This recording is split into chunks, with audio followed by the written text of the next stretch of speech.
Food వద్దు అన్న పిల్లలు కూడా ఇలా చేసి పెట్టండి, ఖచ్చితంగా తింటారు. ఒక spoon rice, half table spoon ఎర్రపప్పు, పెసరపప్పు ఒక గంట సేపు నానబెట్టి పక్కన ఉంచుకోవాలి. అందులోకి వెజిటేబుల్స్ ఏమో ఒక సొరకాయ ముక్కను తీసుకొని దాన్ని తురుముకొని పక్కన పెట్టి, సగం క్యారెట్ ముక్కను తీసుకొని దాన్ని తురుము పక్కన పెట్టుకోవాలి. అందులోకి నేను ఒక 5 మునక్కాయ ముక్కల్ని దాని మీద ఉన్న పొట్టు తీసేసి పక్కన పెట్టేసుకున్నాను. ఒక గంట సేపు నానబెట్టుకున్న రైస్ని కూడా తీసుకోవాలి.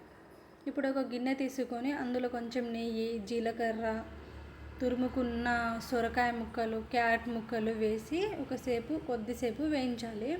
అందులోకి ఒక గంట సేపు నానబెట్టుకున్న పప్పులను వేయాలి. ఆ తర్వాత దానిలోకి 3 కప్పుల వాటర్ తీసుకుంటే చక్కగా మెత్తగా ఉడుకుతుంది. నేను ప్రెషర్ కుక్కర్లో ఏం వేయట్లేదండి, నేను ఇలానే డైరెక్ట్ వేస్తాను. మా బాబుకు స్టార్టింగ్ నుంచి నేను ప్రెషర్ కుక్కర్లో వేయలేదు, ఇలానే మెత్తగా ఉడికిస్తాను. ఆ తర్వాత ఒక హాఫ్ అన్ అవర్ ఏమో ఉడుకుతుంది. దాన్ని మెత్తగా ఉడికిందా లేదా చూసి మునక్కాయ ముక్కలో కదా దాంట్లో ఉన్న గుజ్జును మొత్తం తీసేసి పొట్టును మాత్రం బయటకు పడేయాలి. ఇప్పుడు మెత్తగా మెదుపుకున్నాను. ఇప్పుడు మా బాబుకు తినిపిస్తాను, చూడండి. వాడికి కూడా నచ్చింది, ఖచ్చితంగా ఆ గిన్నె మొత్తం ఖాళీ చేస్తాడు.